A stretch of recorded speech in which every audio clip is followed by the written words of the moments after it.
Hiç düşündünüz mü bir otomobil nasıl olur da bu kadar içimize işler? Bir kamyonun rölanti sesi nasıl çocukluk anlarımızın fon müziğine dönüşür? Ya da eski belediye otobüslerinin o gürültülü rahatsız ortamını neden bu kadar özleriz? Belki de mesele metal değil. Mesele o metallere yüklediğimiz anlamdır. Ve bazı makineler vardır ki sadece bir araç değil, bir dönemin sessiz çığlığı olurlar. Devrim arabası işte tam da böyle bir hikayedir. Yüreğimize oturmuş kocaman bir ağırlık. Birçoğumuz onu hiç görmedi, içine binmedi, çalışırken duymadı ama hep özledik. Çünkü mesele devrim değil, devrimle çalınan geleceğimizdi. Bu videoda yarım kalan o hayalin izini süreceğiz ve Türkiye'de otomotiv sanayinin gelişme süreçlerini inceleyeceğiz. Hazırsanız hadi başlayalım.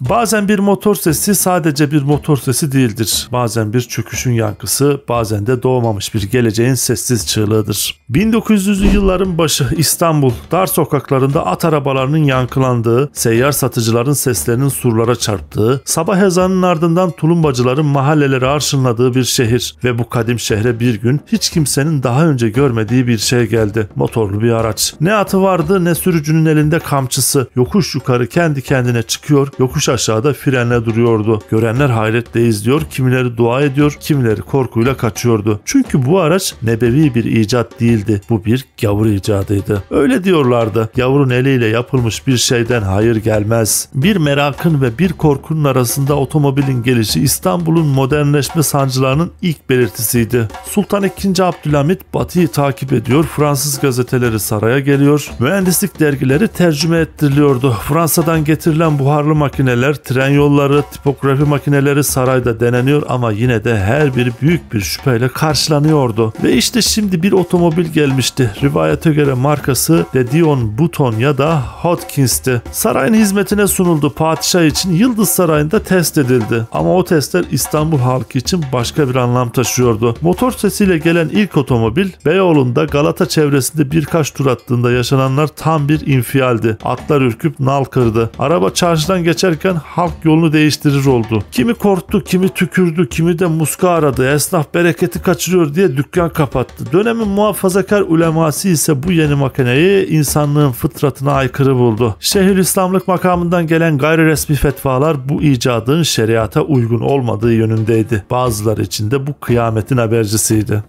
Teknolojiyle ilk yüzleşme kabul değil red. Sultan Abdülhamit teknolojik ilerlemeye karşı değildi ama halkın tepkisinden ve siyasi dengelerin bozulmasından çekiniyordu. Bu yüzden otomobilin kullanılmasını şehir içinde gösterilmesini yasakladı. Araç sarayın arka bahçesine çekildi. Orada sessizce çürümeye terk edildi. İşte böyle başladı bizim topraklardaki otomobil hikayemiz. Bir korku, bir şüphe, bir hayranlık ve red arasında sıkışıp kalmış bir makineyle. Ama o gün İstanbul'a inen motor sesi aslında sadece bir aracın gürültüsü değildi. Bu bir toplumun teknolojiyle, modernlikle ve bilinmeyenle olan ilk yüzleşmesiydi. Akabinde patlak veren 1. Dünya Savaşı Türk topraklarında az olan otomotiv teknolojisini durdurmaya yetmişti. Osmanlı kaybeden tarafta olunca savaşın faturası da ağır oldu. Osmanlı İmparatorluğu yıkıldı. Milli mücadele dönemi başladı. Uzun yıllar süren savaşlar ve kurtuluş mücadelesi ülkenin kaynaklarını, gençlerini aslında tüm enerjisini söküp almıştı.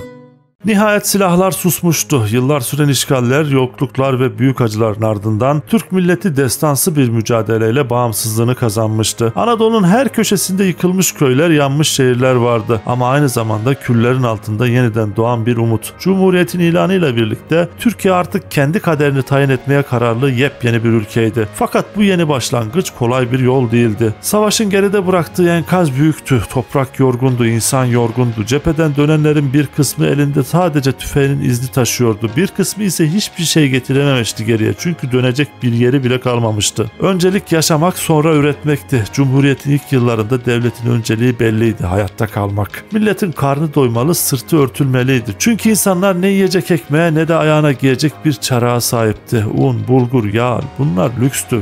Fistan, potin, çorap hayaldi. Bu yokluk ortamında otomobil üretmek, ulaşımda devrim yapmak, motor teknolojilerini geliştirmek elbette aklın ucundan geçmedi. geçmiyordu. Zaten geçse bile bu fikri hayata geçirecek ne sermaye vardı ne de teknik bilgi. Devlet eliyle kurulan ilk fabrikalar halkın temel ihtiyaçlarını karşılamaya odaklanmıştı. İplik, kumaş, çimento, şeker. Köylünün tarlası sürecek sabanı, harmanını kaldıracak orağı devlet sağladı. Otomobil mi, o başka bir zamana, başka bir nesle kalmıştı. Ama tohum atılmış, yine de o yıllarda bir şey sessizce filizlenmeye başladı. Henüz motor sesi yoktu belki ama Anadolu'nun taş atölyelerinde, askeriyenin tamirhanelerinde, demiryolu garajlarında bir öğrenme süreci başlamıştı. Kimi eski buharlı trenleri onarıyordu, kimi Avrupa'dan gelen kırık dökük kamyonları çalışır hale getiriyordu. Ve yavaş yavaş bir milletin kendine yetme hayali, kendi motorunu üretme düşü tıpkı Cumhuriyet gibi sessiz ve derinden büyüyordu.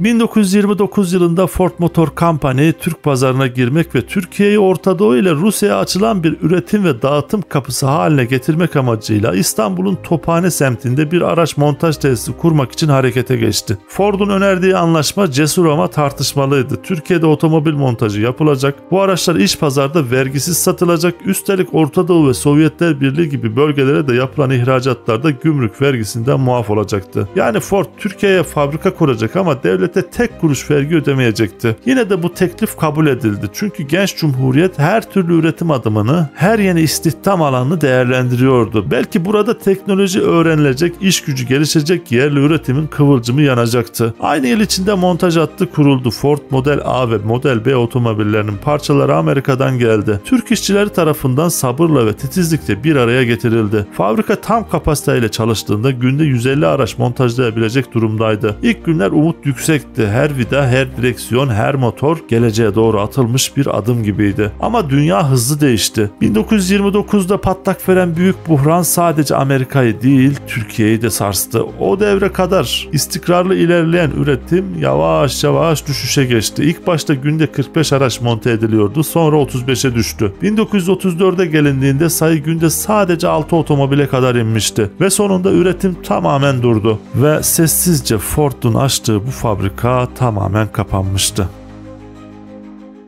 1930'ların sonlarına doğru gelindiğinde Avrupa'nın üzerine kara bulutlar çökmüştü. Almanya'da iktidara gelen Nazi rejimi hem içeride hem de dışarıda sert adımlar atıyor, komşu ülkelere saldırıyor, kendi halkından olmayanlara ise akıl almaz zulümler uyguluyordu. 1940 yılına gelindiğinde artık Avrupa'nın sabrı tükenmişti. Almanya'nın yayılmacı politikasına karşı savaş başladı. Bu yangın kısa sürede tüm kıtaları sardı. İkinci Dünya Savaşı yalnızca orduları değil, ekonomileri de yerle bir etti. Otomotiv sanayi birçok ülkede durdu. Üretim tesisleri silah atölyelerine dönüştü. Tekerlekli hayaller paletli savaş makinelerine yenik düştü. Türkiye ise henüz 1. Dünya Savaşı'nın ve ardından gelen Kurtuluş Savaşı'nın yaralarını saramamıştı. Yeni kurulmuş bir cumhuriyet olarak bu yeni büyük savaşta tarafsız kalmayı tercih etti. Dünyaya sınırlarını kapattı, kendi içine döndü. Ama savaşın gürültüsü sınırdan içeri girmese de gölgesi girdi. Ekonomik çöküş Türkiye'yi de vurdu. Kıtlık başladı. İnsanlar temel gıda maddelerini bile bulamaz hale geldi. Un, şeker, kumaş, sadece eşya değil, umut da karneyle dağıtılıyordu. Bu dönemde otomobilden söz etmek neredeyse hayaldi. Çünkü bir aracın motorundan önce insanların önce karnının doyması gerekiyordu. 1950 yıllara gelindiğinde dünya büyük bir savaşın ardından yeniden nefes almaya başlamıştı. İkinci Dünya Savaşı sona ermiş, yıkılmış şehirler yavaş yavaş ayağa kalkıyor, küresel ekonomi yeni bir düzene geçiyordu. Bu toparlanma sürecinde Amerika Birleşik Devletleri öncülüğünde başlatılan Marshall Planı yalnızca Avrupa'yı değil, savaşın ekonomik faturasını ağır ödeyen Türkiye gibi ülkeleri de kapsıyordu. Amaç açıktı, yıkılan ekonomileri ayağa kaldırmak ve Batı'yı yeniden böylesi bir felakete sürüklemekten korumaktı. Ancak bu plan yalnızca ekonomik değil, siyasi ve kültürel etkiler de taşıyordu. Türkiye bu dönemde Batı'yla daha sıkı ilişkiler kurmaya başladı. Aynı yıllarda Türkiye'de siyasette değişiyordu. Cumhuriyet tarihinde ilk kez tek parti dönemi sona ermiş, 1950 seçimleriyle halk yönetimi Demokrat Parti'ye devretmişti. Yeni bir yönetim yeni hedeflerle yola çıktı. Genç Cumhuriyet artık hem ekonomik hem siyasal olarak farklı bir rotaya giriyordu. Ve bu yeni dönemde sanayileşme yeniden öncelikler arasına girdi. İşte böyle bir atmosferde Türk otomotiv sanayi de ilk ciddi adımlarını attı. Bu adımlar henüz yerli üretim değildi, ancak gelecekte yerli otomobil fikrinin tohumlarını atacak nitelikteydi. 1954 yılında Amerikan Willys firmasıyla yapılan ortaklık sonucu kurulan Türk Willy Overland şirketi Türkiye'de ilk kez ordu için cip ve kamyonet montajı yapmaya başladı. Bu montaj hattına dayalı da olsa Türkiye'de seri otomotiv üretiminin başlangıcı sayılıyordu. Bir yıl sonra 1955'te Türk Otomotiv Endüstrileri AŞ yine Amerikan menşeli International Harvester lisansı altında ilk kamyon üretimine başladı. 1959 yılında Ford ile Koç ortaklığında Otosan kurularak otomobil ve kamyon üretimine başladı. Parçalar yurt dışından geliyor, Türk ustalar elleriyle dikkatle, sabırla bir araya getiriyordu ve ilk kez bu topraklarda bir kamyonun motoru çalıştı, egzozundan duman yükseldi, ancak bir gerçek açıkça ortadaydı. Her araç başka bir ülkenin tasarımı, başka bir ülkenin teknolojisiyle üretiliyordu. Bu bir kazanım da olsa bağımsız üretim ruhuna hala uzaktı. Fakat bu tecrübe yalnızca çelik parçalarının birleşmesi değil, geleceğin mühendislerine bir hayalin kıvılcımını da veriyordu. O montaj hatlarında yetişen gençler bir gün şu soruyu sormaya başladılar: neden kendi arabamızı üretmiyoruz? 1950 yılların ortalarına gelindiğinde Türkiye'nin rotasında belirgin bir sarsıntı hissediliyordu. Demokrat Parti iktidarı ilk yıllarında Batı ile kurduğu sıcak ilişkilerin nimetlerini toplamış, ülkeyi sanayi ve kalkınma yoluna sokmaya çalışmıştı. Ancak 1957 yılı itibariyle bu ilişkiler eski sıcaklığını kaybetmeye başlamıştı. Başbakan Adnan Menderes ABD'den beklediği ekonomik desteği görememiş, Orta Doğu'daki krizler ve Kıbrıs sorununda Washington'un tek taraflı politikaları Ankara'nın dış politikası da yeni arayışlara yol açmıştı. Ekonomik göstergeler alarm veriyordu. Türk lirası dolar karşısında tarihin en büyük değer kayıplarından birini yaşamış, enflasyon hızla tırmanmıştı. Üretim düşüyor, dış borçlar artıyor, halk ise temel ihtiyaçlarını karşılamakta zorlanıyordu. Bu ekonomik buhran kısa sürede toplumsal huzursuzluklara dönüştü. Üniversite öğrencileri sokaklara döküldü, hükümeti protesto etti. İstanbul'da azınlıkların evlerine ve iş yerlerine yönelik linç girişimleri yaşandı. Siyasi baskılar artarken basın susturuluyor, muhalefete nefes aldırılmıyordu ve sonunda 27 Mayıs 1960 sabahı Türkiye Cumhuriyeti tarihinde ilk kez bir askeri darbeyle karşı karşıya kaldı. Askeri yönetim iktidarı elinden aldı. Demokrat Parti kapatıldı. Yöneticileri yargılandı ve Türk demokrasisi aldığı en ağır darbelerden birini yaşadı. Uzun yıllar sonra halkın oylarıyla değişen iktidar artık askeri güçle görevden alınmıştı. Bu sadece siyasal bir kırılma değil, aynı zamanda ekonomik ve endüstriyel bir duraksama anlamına geliyordu. Kurulmaya başlayan sanayi tesisleri durdu, yatırımlar askıya alındı. Geleceğe dair umutlar bir kez daha gölgede kaldı. Türkiye yeni bir dönemin eşiğine gelmişti ama bu eşik belirsizlik ve sessizlikle doluydu. 1960 Türkiye için yeni bir dönemin eşiğiydi, ancak bu başlangıç büyük bir sarsıntının ardından gelmişti. Ülke ilk askeri darbenin yarattığı travmalarla yüzleşiyor, yargılamalar, siyasi baskılar ve binlerce insanların mağduriyetiyle dolu bir süreç yaşanıyordu. En büyük yara ise demokrasinin kalbine saplanmıştı. Cumhuriyet tarihinin en kara lekelerinden biri olarak bir başbakan idam edilmişti. Bu sadece siyasi bir sonuç değil, toplumun vicdanına kazınmış acı bir hafızaydı. Darbe sonrasında yönetimi devralan Cemal Gürsel hem ordunun hem de devletin yeni lideriydi. Yeni anayasa hazırlandı, seçimler planlandı ama aynı zamanda ülke yeniden yapılanmaya muhtaçtı. Gürsel'e göre ekonomik bağımsızlık kalkınmanın anahtarıydı ve bu kalkınma kendi araçlarımızı üretebileceğimiz gün gerçek anlamda başlayacaktı. Bu doğrultuda radikal bir karar alındı. Montaj üretimi yasaklandı. Dışarıdan hazır araç getirip satmak da artık mümkün değildi. Yani ithalat da yasaklanmıştı. Eğer yabancı bir marka Türkiye pazarında var olmak istiyorsa fabrikasını Türkiye'de kurmalı, üretimini bu topraklarda gerçekleştirmeliydi. Bu karar kısa sürede sonuç verdi. Amerikan Chrysler firması Türk ortaklarıyla birlikte Türkiye'nin ilk kamyon üretim fabrikasını, yani Chrysler AŞ'yi kurdu. Bu fabrika neden ilk olmuştur? %100 bütün parçaları Türkiye'de üretilip Türkiye'de piyasaya çıkan ilk kamyonları Chrysler üretmiştir. Bu yüzden ilk sayılmaktadır. Bu fabrikada Türk tipi Dodge kamyonlar üretilmiştir. Sonrasında yani Ünverler Ticaret bu dönemde kuruldu ve ilk Magirus otobüsleri banttan indirildi. Yine aynı yıllarda Mercedes-Benz ile Türk ortak Mengerler işbirliğiyle Otomarsan kuruldu. 1967 yılına gelindiğinde efsanevi Mercedes 302 otobüsleri artık Türkiye'de üretiliyordu. Tarım için de önemli bir adım atıldı. Türkiye'nin ilk traktör fabrikası yine bu dönemde faaliyete geçmiştir.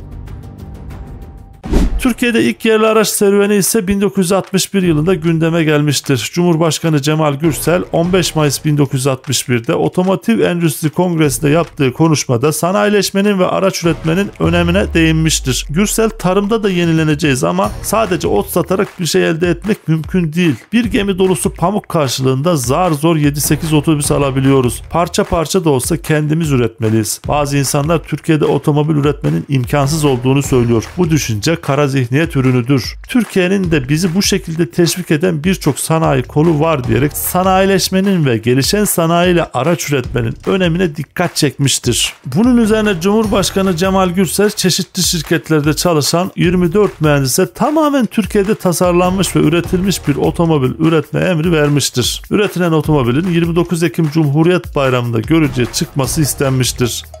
29 Ekim'e 130 gün kala verilen talimatla Türk mühendislerden oluşan ekip Eskişehir'de bir araya gelerek çalışmalara başlamıştır. %100 yerli parçalarla tamamen Türk mühendislerin emeğiyle kısa sürede ikisi krem, ikisi siyah olmak üzere 4 adet prototip araç üretilmiş ve bu otomobile Devrim ismi verilmiştir. Devrim Türk topraklarında üretilen ancak seri üretimi gerçekleştirilemeyen ilk yerli otomobil unvanını almıştır. Otomobiller Cumhuriyet Bayramı kutlamaları için Ankara'ya gönderilmiştir. Siyah arabanın cilası Ankara'ya giden tren yolculuğu sırasında yapılmıştır. Kömürle çalışan lokomotifin bacasından çıkacak kıvılcımların yaratacağı güvenlik tehdidi nedeniyle araçlara yalnızca manevra yapabilecek kadar benzin konulmuştur. Yapılan bu araçların motor performansını arttırmak amacıyla motor sıkıştırma oranları yüksek tutulmuştur. Bu yüzden motorların düzgün çalışması yüksek oktanlı benzine bağlıydı ve bu tür benzinler de o dönemde sadece Ankara'da mevcuttu. Kutlama gününde Cumhurbaşkanı Cemal Gürsel yakıt ikmali yapılmadan önce siyah araca binmiştir. Yaklaşık 100 metre ilerledikten sonra araç durmuştur. Daha sonra Cumhurbaşkanı krem renkli araca binerek Anıtkabir'e gitmiştir. İki araç töreni sorunsuzca tamamlamıştır.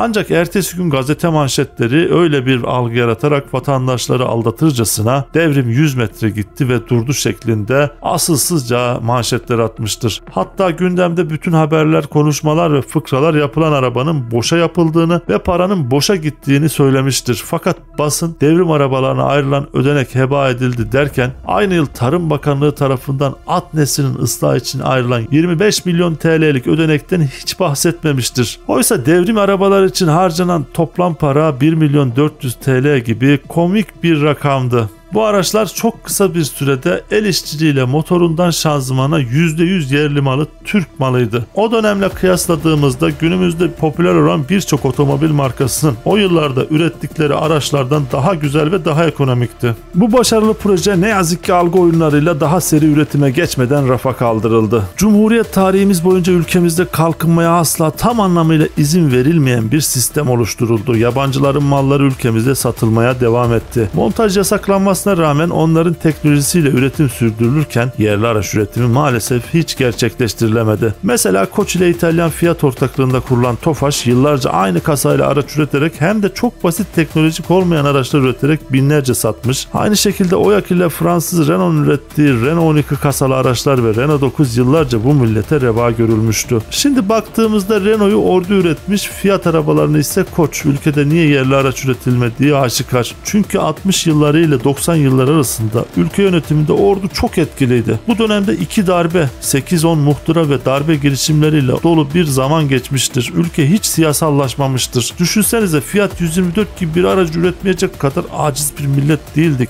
Tam bağımsız bir ülke olmanın eseriydi bunlar. Araç üretmediğimiz gibi tarımda da belli bir dönem Amerika'nın izin vermemesi sebebiyle tütün, pamuk gibi ürünleri bile üretemedik.